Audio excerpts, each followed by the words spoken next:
Halo Sobat Podcast Six, kembali lagi bareng aku Nabila. Dan seperti biasa di sini aku bakalan nemenin waktu istirahat kalian untuk ngobrolin tentang ilmu pengetahuan sejarah nih. Dan biar gak bosen juga ya, karena sekarang kita mau ngobrolin tentang sejarah. Di sini juga aku udah kedatangan temen yang bakalan nemenin kita buat ngobrolin tentang sejarah nih Sobat Podcast Six. Oke, langsung aja kita kenalin orang yang ada di samping aku buat jadi teman ngobrol kita kali ini. Halo semuanya, balik lagi bareng aku Bani di sini. Apa kabar nih, Bila? Halo Kak Bani, aku baik-baik aja, alhamdulillah. Oh iya nih, Kak Bani, denger-denger ya, Kak Bani ini katanya emang punya ketertarikan sendiri ya buat ya ngobrol-ngobrol tentang sejarah gitu. Iya, betul banget nih, Nabila. Jadi aku tuh punya ketertarikan mempelajari sejarah gitu nih, apalagi tentang beberapa mesin-mesin gitu. Jadi mungkin kita bakalan bahas-bahas sejarah ya yang bikin penasaran para pendengar kita hari ini. Oke, bener banget nih. Kita sekarang bakal ngebahas tentang perkembangan mesin cetak nih, Kak Bani. Yang kayaknya untuk sekarang ini kurang banyak dilirik ya sama kalangan Z gitu ya tentang sejarah mesin cetak ini. Padahal perlu banget loh untuk gak ngelupain tentang sejarah mesin cetak meskipun ya kita sekarang udah masuk ke era serba digital.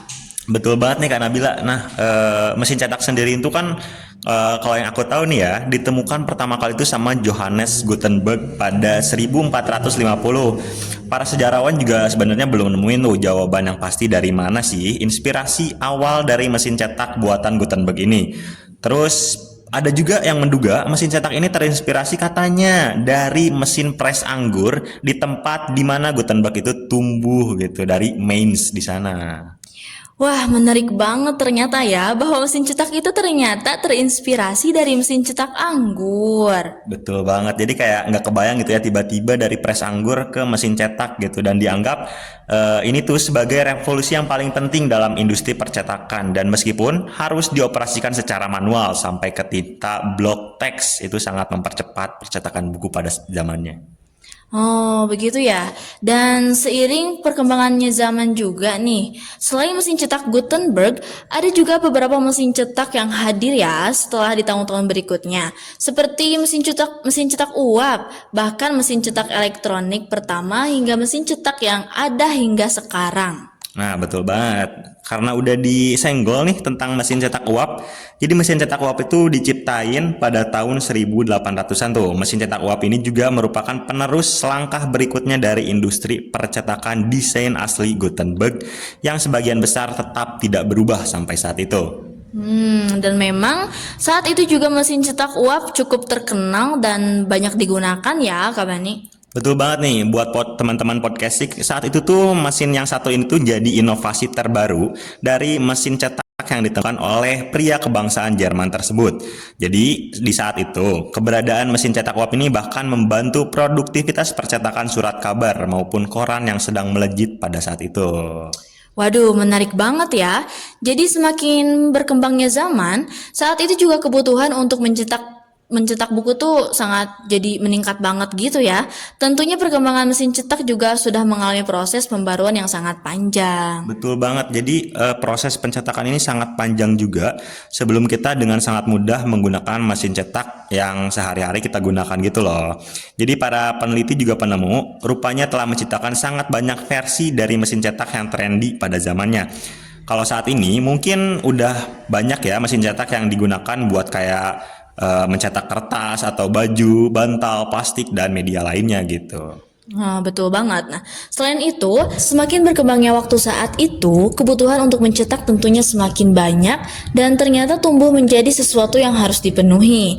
Ada beberapa perusahaan teknologi juga yang diketahui mulai memproduksi mesin cetak dengan keunggulan masing-masing. Salah satunya nih, ada printer Dot Matrix. Nah, kalau misalnya podcast Six pada tahu, dot matrix printer ini adalah printer yang menggunakan alat cetak berupa pita.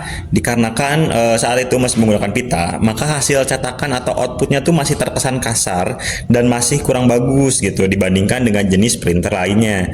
Tapi tidak mengherankan mengingat printer dot matrix ini merupakan jenis printer generasi pertama yang dipasarkan sekitar tahun 1957 sebelum adanya jenis printer lainnya yang sekarang sudah banyak penggunanya.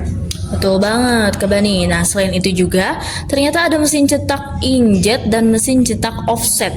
Kalau tadi kan mesin cetak printer dot matrix itu kan menggunakan pita ya. Kali ini, printer inkjet adalah merupakan salah satu jenis mesin cetak yang menggunakan tinta cair untuk mencetak ulang gambar pada sebuah kertas dengan ukuran tertentu. Operasional mesin inkjet juga semakin berkembang dengan kemajuan teknologi. Betul banget nih, karena tadi udah disebut ada mesin cetak inkjet dan mesin cetak offset.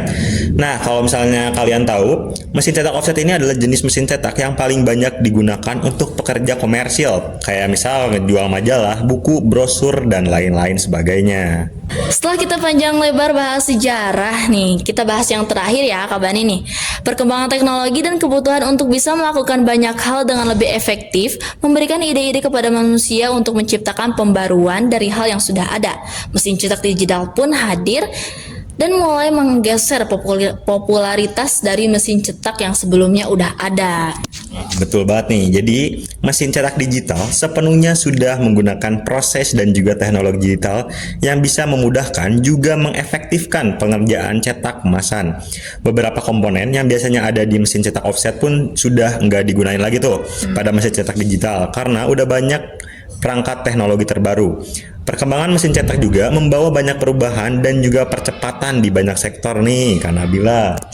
Nah, menurut Kak Bani nih ya sekarang, apakah mesin cetak itu masih relevan gak sih buat digunain pada zaman sekarang gitu ya? Karena mengingat dan melihat-lihat juga kalau zaman sekarang tuh udah serba digital ya. Betul banget nih, kalau misalnya tentang relevan, kemungkinan masih ya, cuman karena sekarang udah banyak serba digital, ya mungkin kurang efektif aja gitu kalau digunakan di zaman sekarang gitu loh. Nah, iya, betul.